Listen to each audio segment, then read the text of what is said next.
एक हमारा ही नज़रिया, वो माय वे और द हाईवे वाली बात कि जो मेरे सोच है वही सही है, औरों की राय मैटर नहीं करती, औरों का तरीका मैटर नहीं करता। तो ऐसी सोच अगर है तो हमारी ग्रोथ कहाँ है उसमें? एक जीवन को फिर हमने इतना ही अपने आप अपनी ईगो से भर लिया, अपनी सोच से, अपने माइंडसेट को ही एक सही मानकर। तो कैसे इस जीवन में जब जिएंगे तो वो माया रूप यहाँ पे हावी होगा? क्योंकि when we are so full of ourselves, तो हम लर्निंग कहाँ से करेंगे? जबकि इस निराकार, इस दातार ने तो हर जगह इस कण कण से शिक्षा लेने का एक रूप दिया है।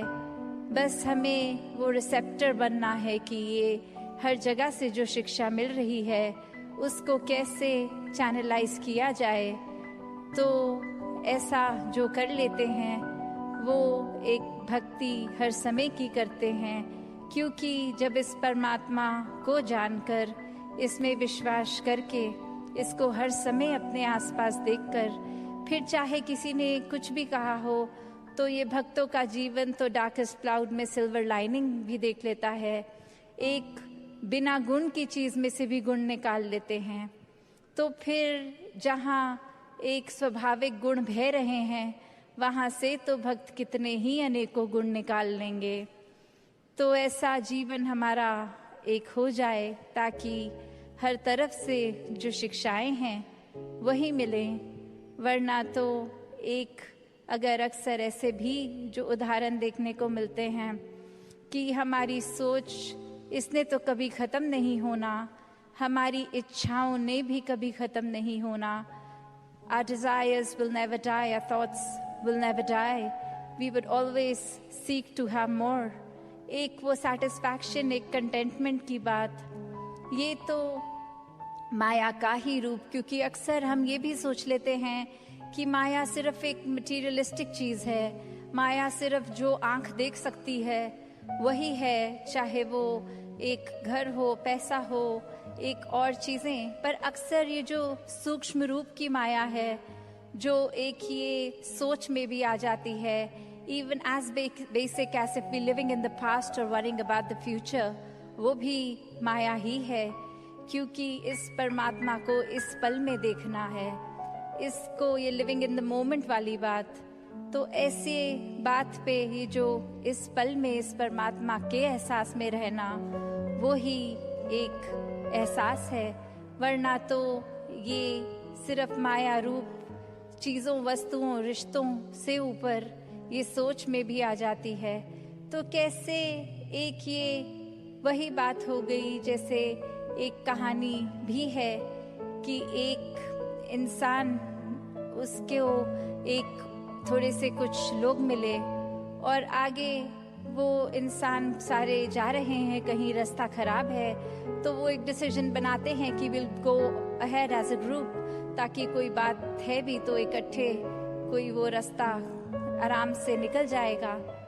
और फिर वहीं वो बातें चल रही हैं जहाँ हर कोई अपने जीवन के बारे में बता रहा है, अपने डिज़ायर्स, अपने गोल्स।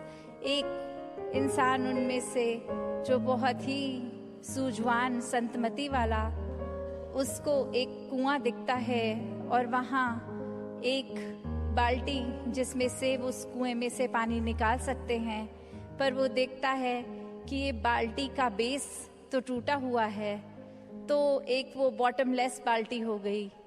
तो वो इंसान वहाँ रुककर प्रिटेंडिंग टू बी थर्स्टी, वो उसकी प्यास बुझाने के लिए पहले उस बाल्टी में से जब पानी निकालता है, तो जब तक तो वो बाल्टी पानी के अंदर है वो भरी हुई दिखती है, पर जैसे ही वो वाटर के सरफेस से ऊपर उठा ली गई, अब उसमें पानी कहाँ टिकना था। पर वो बार बार ये कर रहा है और बाकी के लोग देख रहे हैं कि ऐसा क्यों किया जा रहा है।